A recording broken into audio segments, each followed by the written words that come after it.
অবশ্যই ছাত্র গণঅভ্যুত্থানে যারা শহীদ হয়েছেন, ভূমিকা রেখেছেন, ছাত্র নেতৃবৃন্দ যারা নেতৃত্ব দিয়েছেন, সকলের অবদানের প্রতি আমরা স্বীকৃতি দেই। এটাই আমাদের উদারতা। আমরা কারো বিজয়কে ছিনিয়ে নিতে চাই না, কারো ভূমিকাকে আমরা কেড়ে নিতে চাই না, কিন্তু সবাই মিলে ৭১কে আমরা আগে সম্মান করব, বাংলাদেশের স্বাধীনতা মুক্তিযুদ্ধের ইতিহাসকে সমুন্নত রাখব। তারপরে আসবে ৭৫, ৭৯, ৯০, ২৪, সকল কিছু। বাংলাদেশের স্বাধীনতার ঘোষণা কে দিয়েছিলেন? সারা পৃথিবীতে দালিলিকভাবে সেটা প্রমাণিত হয়েছে। আপনারা দয়া করে কথা বলবেন না। তৎকালীন প্রধানমন্ত্রী ভারতের ইন্দিরা গান্ধী আন্তর্জাতিক সম্মেলনে তখন স্বীকৃতি দিয়েছেন যে মেজর জিয়াউর রহমান নামে একজন বাংলাদেশের স্বাধীনতার ঘোষণা দিয়েছেন। পুস্তক প্রকাশিত হয়েছে ভারত সহ অন্যান্য জায়গা থেকে। আমি অনেক লেখকদের নাম বলতে পারি। এবং তৎকালীন শহীদ রাষ্ট্রপতি জিয়াউর রহমানকে যখন ভারতে সম্বর্ধনা দেওয়া হয় ১৯৭৭ সালে, তখনকার রাষ্ট্রপতি তিনি তার স্পিচে বললেন, আমার সৌভাগ্য হয়েছে সেই ব্যক্তিকে আজকে সম্বর্ধনা দেওয়ার। আমি ইংরেজিটা বলছি না, যিনি বাংলাদেশের স্বাধীনতার ঘোষণা দিয়েছিলেন। শহীদ রাষ্ট্রপতি জিয়াউর রহমানকে প্রেসিডেন্ট হিসেবে যখন তিনি সম্বর্ধনা দেন, আমরা বলছি না,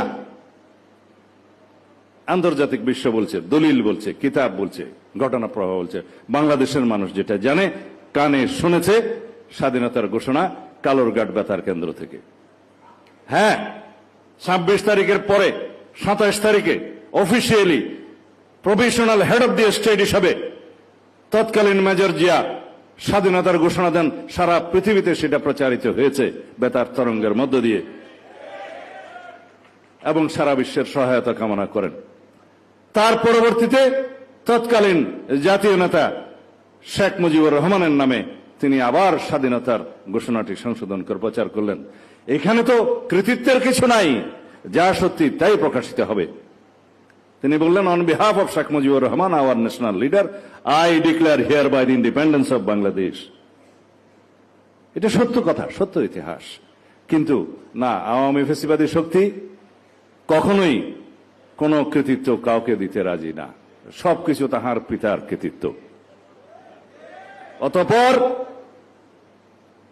বিএনপির ইতিহাস ১৯৭৯, ১৯৯০ এবং তৎপরবর্তীতে ফ্যাসিবাদ বিরোধী আন্দোলন সংগ্রামে নেতৃত্ব দেওয়ার ইতিহাস।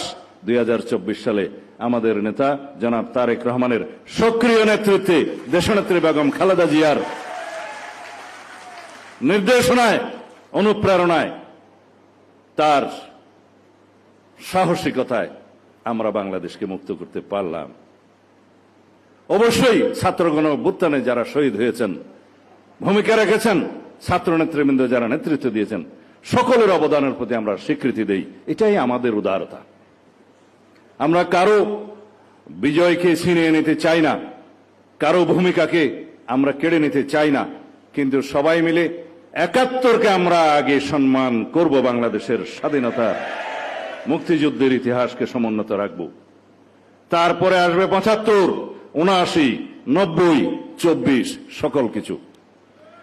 কিন্তু যারা সংবিধানের প্রস্তাবনায় ২৪ এবং ৭১ একসাথে দেওয়ার জন্য প্রস্তাব করেছিলেন, সেই বন্ধুদের উদ্দেশ্যে বলছি, ৭১ কখনো অন্য কোনো ইতিহাসের সাথে মিলবে না।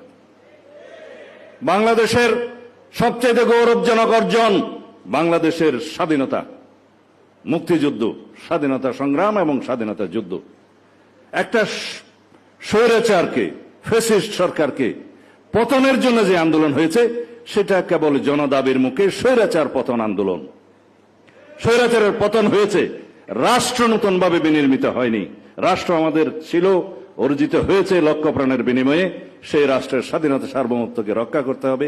কোন স্বৈরাচার যাতে বাংলাদেশে পুনরায় প্রতিষ্ঠিত না হয়, আগমন না হয়, উৎপাদন না হয়, উৎপত্তি না হয়, সেই লক্ষ্যে আমরা গণতান্ত্রিক চর্চা করতে থাকব। গণতান্ত্রিক সংস্কৃতির প্রবর্তন এবং চর্চার মধ্য দিয়ে, লালনের মধ্য দিয়ে আমরা সংসদে সেই সমস্ত সকল কার্যক্রম আলোচনার মধ্য দিয়ে, সমঝোতার মধ্য দিয়ে রাষ্ট্রকে এগিয়ে নিয়ে যাব।